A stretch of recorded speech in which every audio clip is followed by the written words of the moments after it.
channelization protocols. First, let us get into outcomes of this video. First, you will get to know what are the different types of multiple access protocols available. Second, you will get to know what is FDMA, TDMA and CDMA in depth.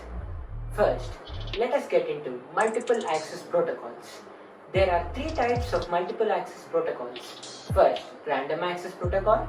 Second, controlled access protocol. Third, channelization protocol.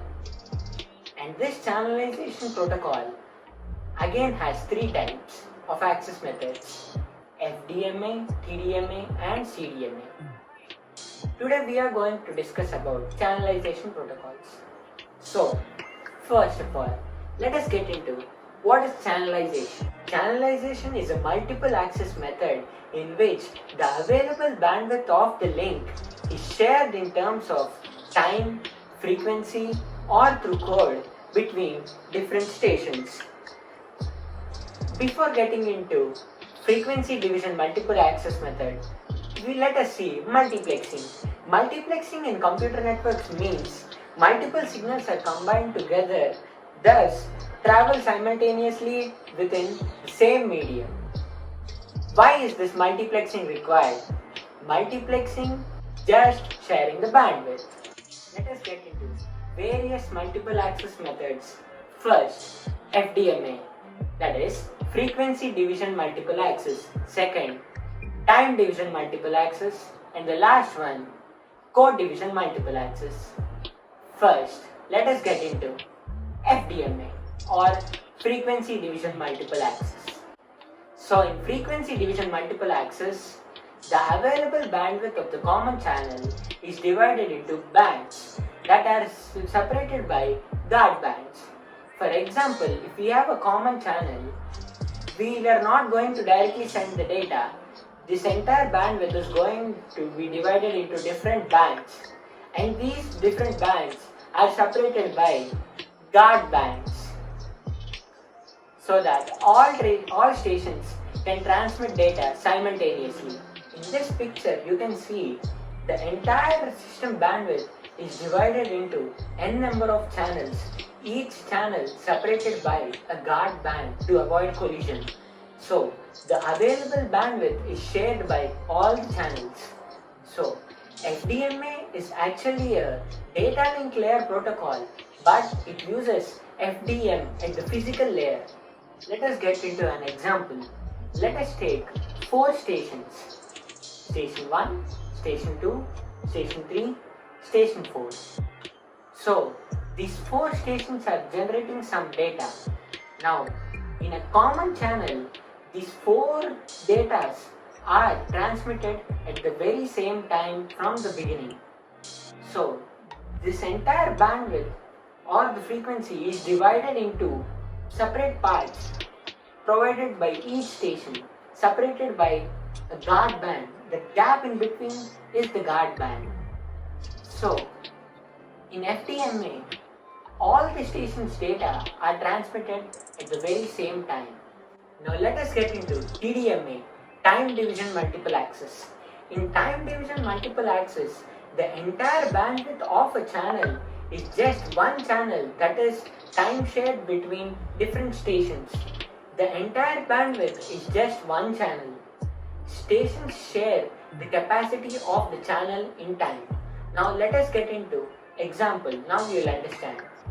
So again, let us take 4 stations. Station 1, Station 2, Station 3, Station 4. And they are generating some data.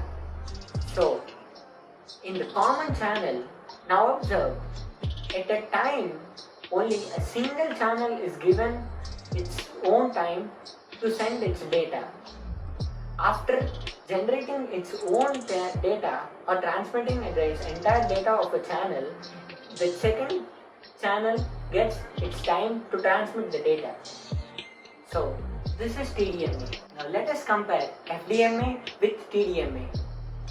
Now all the data are transmitted at the same time in FDMA, whereas in TDMA, at a particular time, a particular channel will only transmit data. Now, let us get into CDMA. CDMA, code division multiple access. In CDMA, one channel carries all the transmissions simultaneously. Now let us see how does it differ from FDMA and TDMA. Now, CDMA differs from FDMA because only one channel occupies the entire bandwidth of the link. Unlike in FDMA, all the channels occupy this bandwidth at a particular time.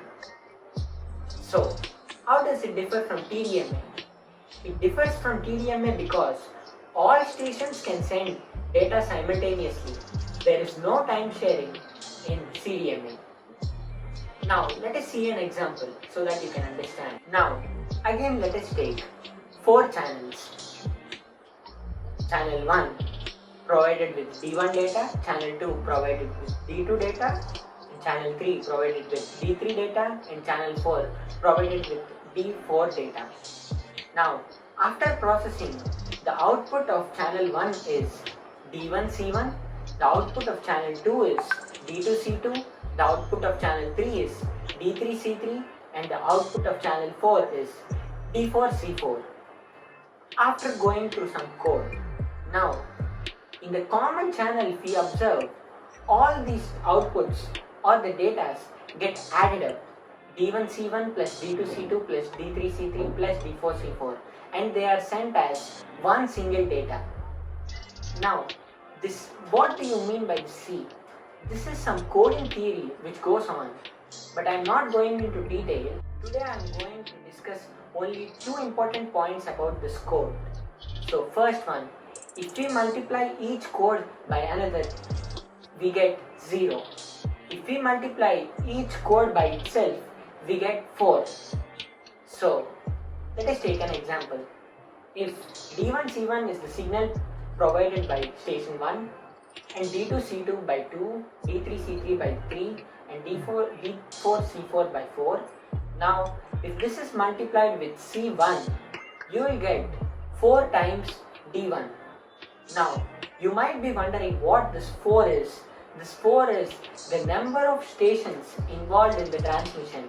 If you get it right, that means this code is right. So that's it, guys. So now, you know the various types of multiple access protocols, and you know about FDMA, TDMA and CDMA. Thank you guys for watching this. Hope you enjoyed it.